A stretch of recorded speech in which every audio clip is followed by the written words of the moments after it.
किसी भी फसल में अगर बीमारी लग जाए तो वह फसल को काफ़ी नुकसान पहुंचा सकती है, जिससे कि हमारे किसान भाइयों को भारी नुकसान का सामना करना पड़ सकता है।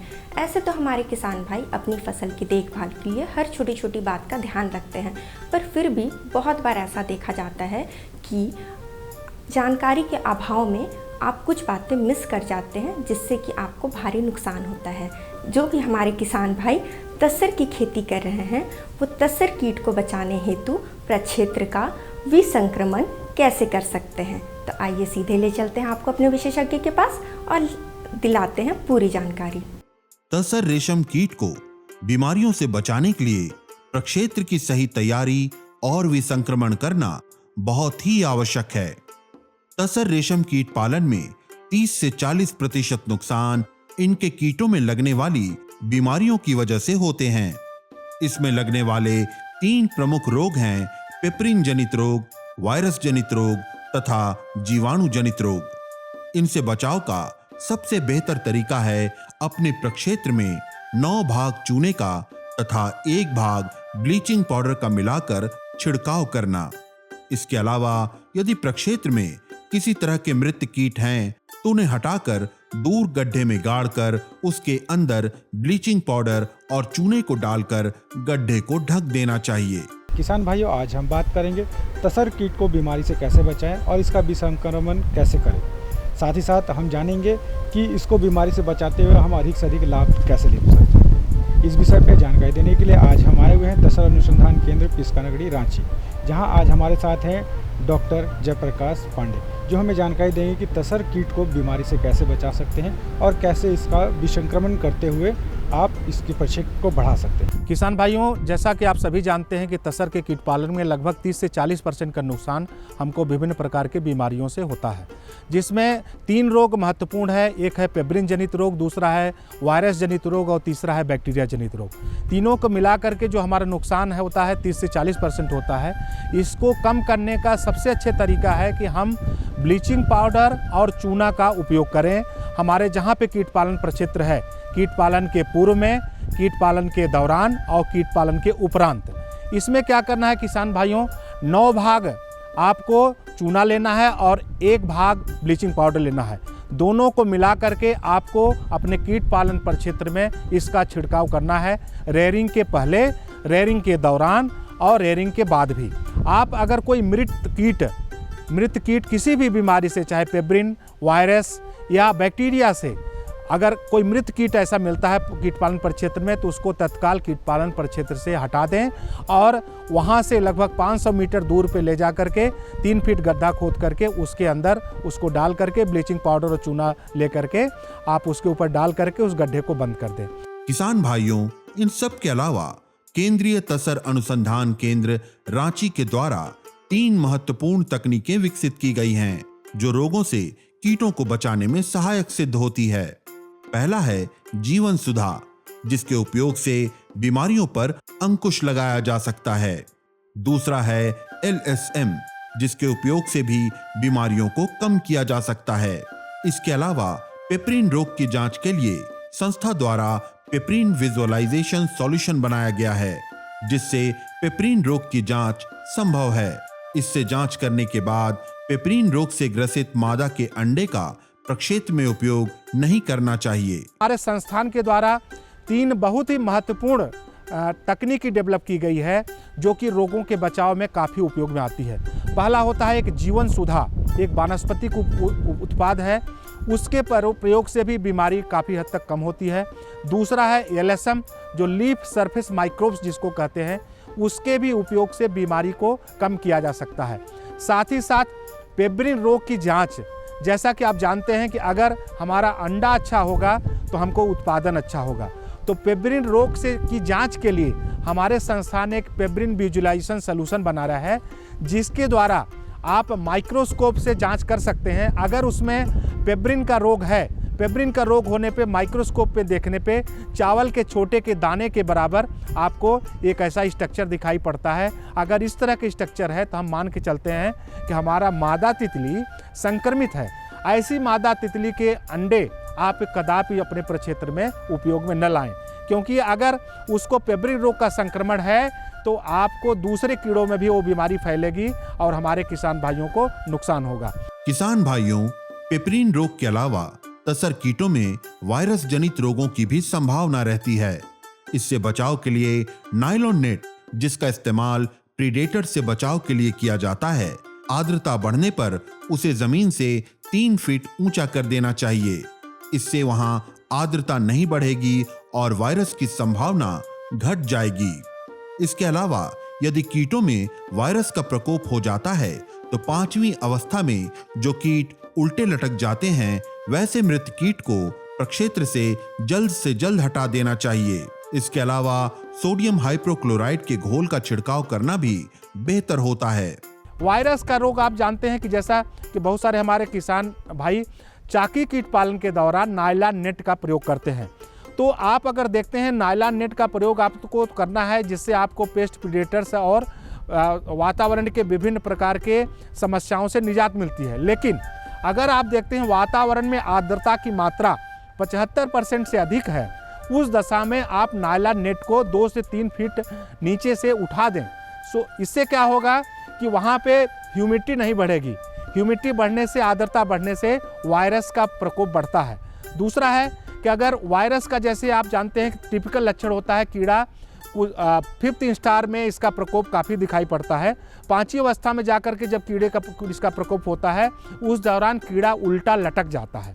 उल्टा लटक जाता है तो उस दौरान हम क्या करें कि ऐसे मृत कीट जो कि उल्टे लटके हुए हैं, उनको वहाँ से कीट पालन परिक्षेत्र से जितना जल्दी से जल्दी हो वहाँ से हटा दें, और नहीं तो वो बीमारी आपके अन्य कीटों में भी फैल जाएगी। साथ ही साथ हमारे यहाँ सोडियम हाइपोक्लोराइड के घोल को भी पत्तियों पे छिड़कते हैं। साथ ही साथ अब जैसा कि हमने बताया कि समय समय पे अपने परिक्षेत्र में ऐसे बीमारियों का प्रकोप हो या न हो, आप समय समय पे कीट पालन परिक्षेत्र में उसके नीचे ब्लीचिंग पाउडर और चूना इसका छिड़काव करें, जिससे आपको इस बीमारी के प्रकोप से काफी हद तक लाभ मिलेगा। इस तरह से यदि तसर कीट पालन के दौरान उसके प्रक्षेत्र का विसंक्रमण किया जाए तो तसर कीटों को रोगों से बचाया जा सकता है तथा उससे अच्छा लाभ कमाया जा सकता है। गर्मियों के मौसम में सबसे ज़्यादा जो फल डिमांड में होता है वो है तरबूज, क्योंकि यह काफ़ी फ़ायदेमंद होता है, साथ ही साथ हमारे शरीर को हाइड्रेटेड रखता है। और इसकी डिमांड को देखते हुए ही काफ़ी बड़े पैमाने पे किसान भाई इसकी खेती करते हैं। ऐसे तो अब हमारे किसान भाई इसकी तोड़ाई का सोच रहे होंगे, पर तोड़ाई से पहले आप किन बातों का ध्यान रख सकते हैं जिससे कि आपके फसल को अंत तक कोई नुकसान ना पहुंचे, इस बारे में हम आपको पूरी जानकारी दिलाएंगे अपने विशेषज्ञ से। तो आपको सीधे ले चलते हैं उनके पास। अपने झारखंड प्रदेश में यूं तो कई फसलें उगाई जाती हैं, परंतु गर्मी के मौसम में यहाँ तरबूज की खेती बड़े पैमाने पर की जाती है। यहाँ की मिट्टी और जलवायु इसकी खेती के लिए काफी उपयुक्त मानी जाती है। इसकी उच्च मांग और लाभकारी उत्पादन किसानों के लिए इसे आकर्षण का विकल्प बनाता है। जिन किसान भाइयों ने इसकी खेती की शुरुआत कर दी है, उनके लिए कुछ बातों पर ध्यान देना अति आवश्यक है। सबसे पहले तो इसकी सिंचाई अन्य कद्दू वर्गीय फसलों की तुलना में अधिक अंतराल पे की जा सकती है। जब तक इसमें फूल नहीं आते, तब तक 7 से 10 दिनों के अंतराल पर इसकी सिंचाई करते रहनी चाहिए। ड्रिप और मल्चिंग के इस्तेमाल से इसकी उत्पादन क्षमता और बढ़ती है। जब इसमें फूल और फल लगने शुरू होते हैं, तब मिट्टी में नमी की कमी नहीं होने देनी चाहिए। किसान भाइयों, हमारी पूरी टीम आ पहुंची है दिव्यांग, और यहाँ पर किसान भाइयों आपके लिए वैज्ञानिकों से बात कर रहे हैं और तरह तरह की जानकारी दे रहे हैं। और अभी जो हम खड़े हैं यहाँ पर हमारे साथ डॉक्टर रविंद्र कुमार सिंह हैं। उनसे हम बात करेंगे और जानेंगे कि तरबूज की खेती कैसे की जाती है और उसकी देखभाल क्यों ज़रूरी है। तो चलिए सीधा हम चलते हैं डॉक्टर साहब के पास और डॉक्टर साहब से बात करते हैं। झारखंड राज्य में अगर हम तरबूज की खेती की बात करते हैं तो ये बात बिल्कुल सही है कि यहाँ सफलतापूर्वक यहाँ की मिट्टी में, यहाँ की जलवायु में तरबूज की खेती की जा सकती है। रांची ज़िले के बहुत सारे किसानों द्वारा पिछले कुछ वर्षों में तरबूज की खेती के संदर्भ में बहुत ज़्यादा ज़मीन में, भूमि में इसकी खेती की जा रही है। किसान द्वारा सफलतापूर्वक इसकी खेती की जा रही है और अच्छी उपज ली जा रही है। इसका सबसे बड़ा कारण किसान भाइयों ये है कि जब रांची ज़िले में जब तरबूज का जो परिपक्वता का समय होता है, तुड़ाई का समय होता है, उस समय जो जलवायु में नमी होती है वो कम होती है। यही कारण है कि तरबूज में यहाँ मिठास उस समय अच्छी मिलती है और इसीलिए चाहे वो लोकल बाज़ार हो या दूर की मार्केट हो, सभी जगह रांची ज़िले के तरबूज की मांग हमेशा बनी रहती है और हमारे किसान भाइयों को भी इससे अच्छी आमदनी प्राप्त होती है। जब हम बात करते हैं तरबूज की खेती की, तो उसमें अभी जो हमारे किसान भाई तरबूज की खेती शुरू कर चुके हैं, इसकी बुआई की विधि द्वारा या इसकी पौध तैयार करके जो उसकी रोपाई कर चुके हैं, उन्हें कुछ बातों पे ध्यान देने की आवश्यकता होती है।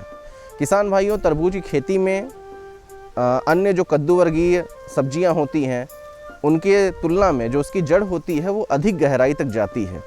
यही कारण है कि इसमें सिंचाई जो अन्य कद्दू वर्गीय सब्जियां होती हैं उसकी तुलना में अधिक अंतराल पे दी जा सकती है। और यदि हम ड्रिप सिंचाई का प्रबंधन किए हुए हैं, ड्रिप और मल्चिंग के साथ है, तो किसान भाइयों इसमें इस बात का ज़रूर ध्यान दें कि जब हम ड्रिप और मल्चिंग के साथ सिंचाई कर रहे हैं तो इसमें हमारा जो उपज होता है वो अच्छा होता है, क्योंकि ड्रिप सिंचाई के अंतर्गत सीधे पौधे की जड़ क्षेत्र में पानी गिरता है। और अगर हम मल्चिंग का प्रयोग कर रहे हैं तो और भी अच्छा है, क्योंकि मल्चिंग के द्वारा खरपतवारों का प्रबंधन भी अच्छा होता है और मृदा की जो नमी होती है उसका ह्रास भी कम होता है, जिसके कारण हमारी जो पौध की वृद्धि होती है, जो फूल लगने होते हैं, फूलों की मात्रा, फूलों की संख्या जो होती है, फल लगना होता है, फलों का विकास होता है, इन सभी के ऊपर और इसके साथ ही साथ उपज के ऊपर बहुत ही सार्थक प्रभाव पड़ता है। किसान भाइयों, तरबूज की खेती में खरपतवार की भी समस्या होती है।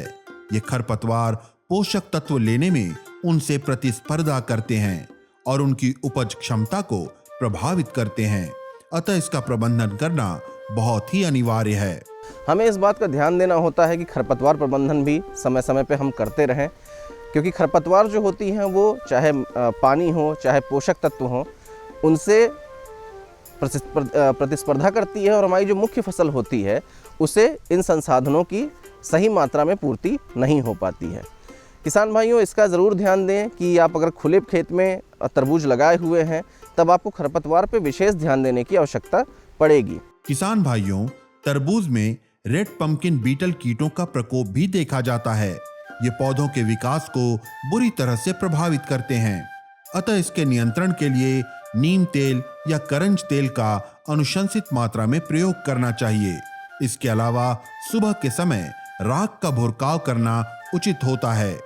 रस चूसक कीटों के लिए इमिडाक्लोप्रिड नामक दवा का अनुशंसित मात्रा में प्रयोग करने से उस पर नियंत्रण पाया जा सकता है। हम जब बात करते हैं विभिन्न प्रकार के रोग एवं कीटों के नियंत्रण की, तो जो अभी का समय होता है इसमें एक रेड पंपकिन बीटल जो हमारी कद्दू वर्गीय जो फसलें होती हैं उनका एक प्रमुख कीट होता है। ये कीट पौधे की प्रारंभिक अवस्था से ही जो हमारा पौध का विकास होता है उसको प्रभावित करता है, क्योंकि इसमें पत्तियों को वो खाने लगता है, जिससे जो हमारा प्रकाश संश्लेषण की प्रक्रिया होती है जो पौधों के भोजन निर्माण के लिए विशेष रूप से प्रभावी होती है, उसके ऊपर असर पड़ता है। तो इसका नियंत्रण हमको पौधों की वृद्धि की शुरुआती अवस्था से ही इसके लिए करना पड़ता है। रेड पंपकिन बीटल के लिए अगर आप या जो रस चूसक कीट है उनका नियंत्रण पौधों की वृद्धि की शुरुआती अवस्था से कर रहे हैं, तो उसके लिए अगर आप जैविक विधि से नियंत्रण करना चाहते हैं तो नीम के तेल का इस्तेमाल कर सकते हैं, करंज तेल का इस्तेमाल कर सकते हैं 2 ml से 5 ml प्रति लीटर की दर से। अगर आप जैविक विधि में ही जाना चाहते हैं तो राख का आप सुबह के समय जब ओस पत्तियों पे हो तो उस समय आप राख का बुरकाव करें। इससे भी जो रेड पंपकिन बीटल कीट होता है उसका नियंत्रण किया जा सकता है। तरबूज में कई तरह के रोग भी लगते हैं, जैसे पाउडरी मिल्ड्यू। इसके नियंत्रण के लिए सल्फेक्स नामक दवा का प्रयोग करना चाहिए। यदि इसमें पानी की अनियमितता की वजह से जड़ सड़न रोग लगते हैं तो उसके लिए कॉपर ऑक्सीक्लोराइड के घोल का छिड़काव किया जा सकता है।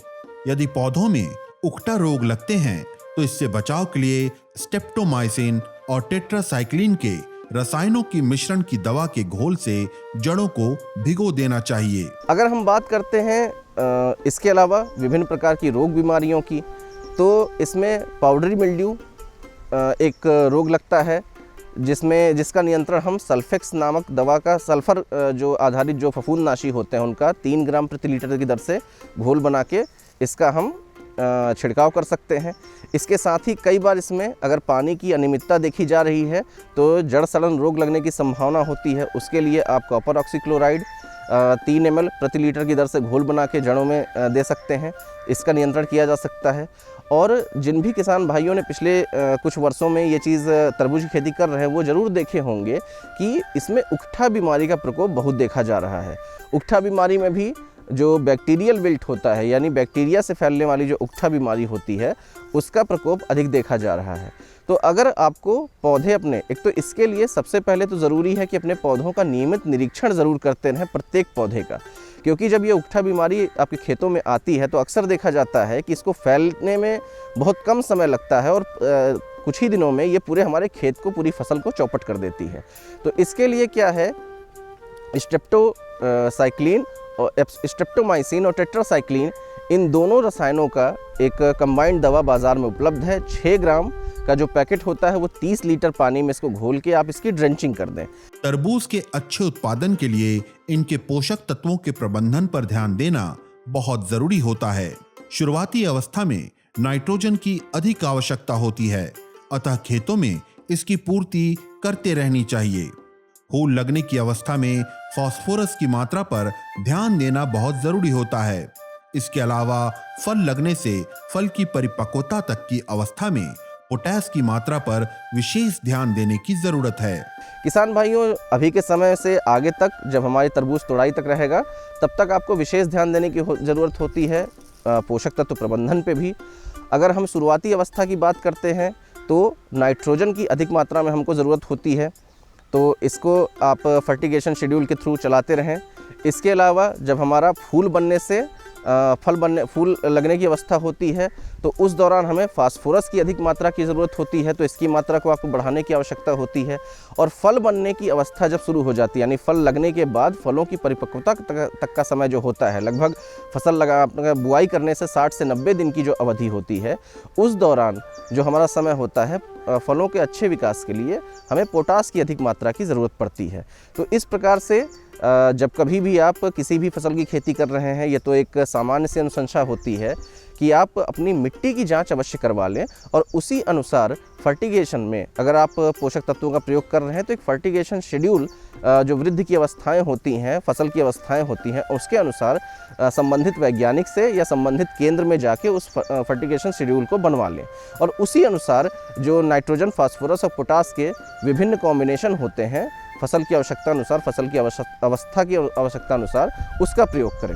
इस तरह से यदि तरबूज की खेती पर ध्यान दिया जाए तो इसका अच्छा उत्पादन लेकर किसान भाई अपनी आमदनी बढ़ा सकते हैं। तो ये थी हमारी आज की जानकारी। उम्मीद है कि आपको हमारी जानकारी अच्छी लगी होगी और आप इसका उपयोग अपनी खेती बाड़ी में करके अधिक से अधिक मुनाफा कमाएंगे। पर उससे पहले हम आपको अपना पता लिखवा देना चाहते हैं ताकि आप कृषि से जुड़ी कोई समस्या या हमारे कार्यक्रम से जुड़ी कोई भी सुझाव आप हम तक लिख सकते हैं। हमारा पता है कार्यक्रम कृषि दर्शन, कृषि प्रकोष्ठ द्वारा केंद्र निदेशक, दूरदर्शन केंद्र, रातू रोड, रांची, पिन संख्या 834001। हम फिर मिलेंगे नई जानकारियों के साथ कृषि दर्शन के अगले अंक में। तब तक के लिए मुझे और कृषि दर्शन की पूरी टीम को दीजिए इजाज़त। जोहार, नमस्कार।